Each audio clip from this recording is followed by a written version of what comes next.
par Ang Lee en 2012, adapté d'un roman de Yann Martel. L'Odyssée de Pi est à première vue un récit relatant l'histoire d'un jeune homme indien vivant à Pondichéry, perdu en mer après le naufrage du cargo censé l'apporter lui, sa famille et les animaux du zoo de son père au Canada. Cependant, dès le début du film, on comprend que cette histoire dépasse celle d'un simple naufragé. Le film se construit sur des allers-retours entre le présent du personnage et le récit qu'il raconte. En effet, on retrouve le protagoniste du film, Piscine Molitor Patel, surnommé Pi, dans sa maison au Canada à l'âge adulte, en compagnie d'un auteur en quête d'inspiration pour son prochain livre.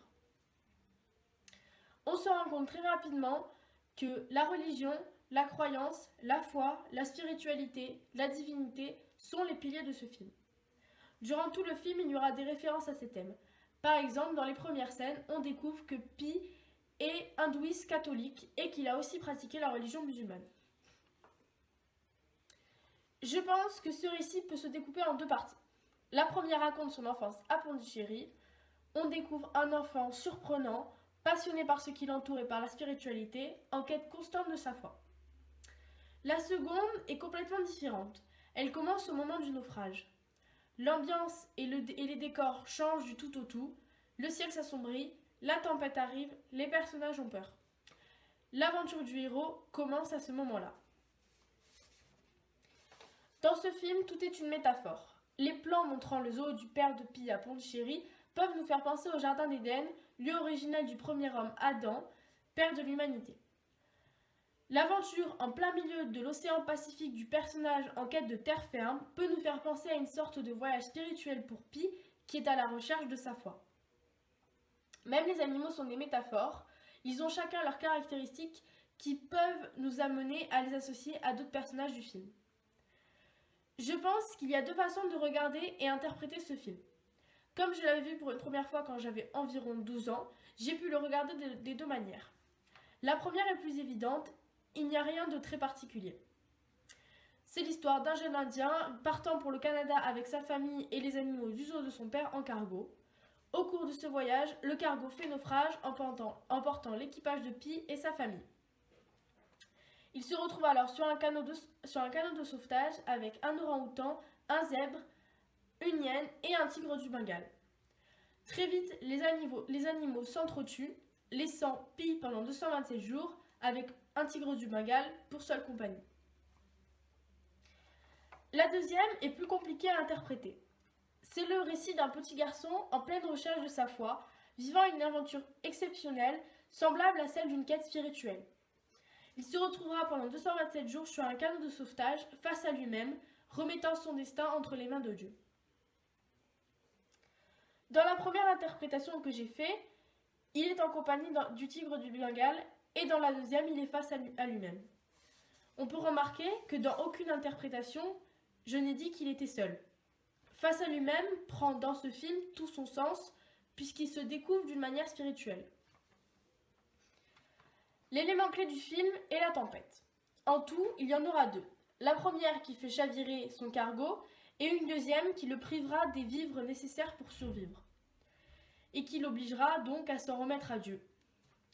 Après cet événement, il interpellera d'ailleurs Dieu en lui demandant « Qu'attends-tu de moi ?» On comprend alors que le protagoniste est complètement désemparé. Ce qui m'a le plus marqué dans ce film est la relation qu'il entretient avec le tigre Richard Parker. Il y a plusieurs moments dans la vie du jeune homme où il sera présent. Il apparaît pour la première fois lorsque Pi a environ 8 ans. Il descend pour lui donner à manger et le voir de plus près contre l'avis de ses parents.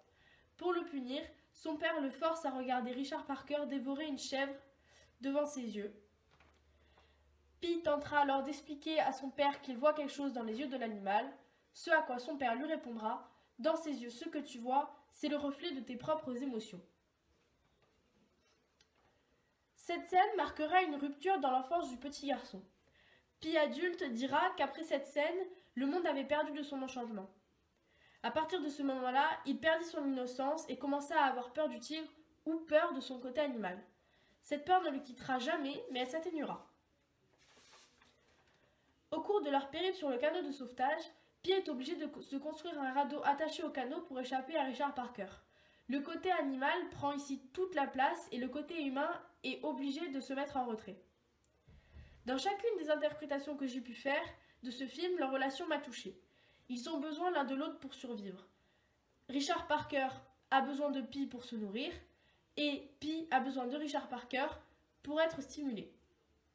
Une des phrases qui décrit le mieux leur relation est quand il dit « Avoir peur de lui me tient en éveil, répondre à ses besoins donne un sens à ma vie ».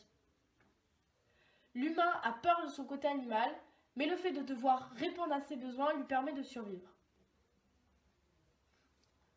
Si je devais choisir la scène qui m'a le plus marqué dans tout le film, est celle juste après la deuxième tempête.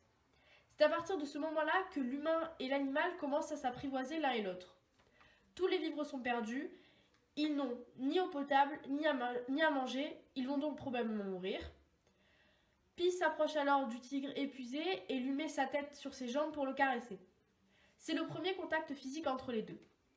Pi lui dit alors qu'ils vont mourir et qu'il en est désolé. L'humain s'excuse auprès de l'animal car c'est lui qui a fait l'erreur d'emporter tous les vivres sur le radeau à côté du canot. On peut alors penser que c'est une métaphore pour dire que tout n'est pas fini et qu'il y a encore de l'espoir. Après cette scène, le personnage demandera pardon à sa famille, comme s'il avait enfin trouvé le chemin vers sa foi et qu'il comprenait. Il dit alors qu'ils vont mourir et qu'il en est désolé. L'humain s'excuse auprès de l'animal car c'est lui qui a fait l'erreur d'emporter tous les vivres sur le radeau à côté du canot. On peut alors penser que c'est une métaphore pour dire que tout n'est pas fini et qu'il y a encore de l'espoir. Après cette scène, le personnage demandera pardon à sa famille, comme s'il avait enfin trouvé le chemin vers sa foi et qu'il comprenait. Le lien que j'ai pu faire avec le thème les représentations du monde est que le monde du personnage dans ce film est représenté d'une manière très particulière. Comme je l'ai dit, tout est une métaphore. Chaque chose, chaque détail a un sens caché. Le côté animal de Pi est représenté par un tigre du Bengale, un animal féroce et extrêmement puissant. Sa quête spirituelle est représentée sous la forme d'un naufrage et d'un voyage sur un canot de sauvetage au beau milieu de l'océan Pacifique, dans l'endroit le plus profond du monde. Tout est une référence à Dieu et aux divinités. Chaque élément important est associé à la spiritualité. Ce film explore aussi la différence entre l'homme et l'animal. Qu'est-ce qui nous distingue? Qu'est-ce qui nous différencie? Comme au XVIIe siècle, lorsque La Fontaine s'oppose à Descartes et à sa théorie de l'animal-machine, Yann Martel et Angli ont recours à des animaux personnages pour mieux parler de l'homme et du monde. L'Odyssée de Pi nous démontre finalement que l'humain a une part d'animal en lui et que l'accepter, c'est évoluer. Quand il va être séparé de Richard Parker à la fin de son aventure, ce sera un des moments les plus bouleversants du film. Pi Patel adulte expliquera alors qu'il se serait mis à pleurer, non pas parce qu'il avait réussi à survivre, mais parce que Richard Parker l'avait quitté. En arrivant chez les hommes, il a dû abandonner son côté animal, il dira même que cela lui a brisé le cœur.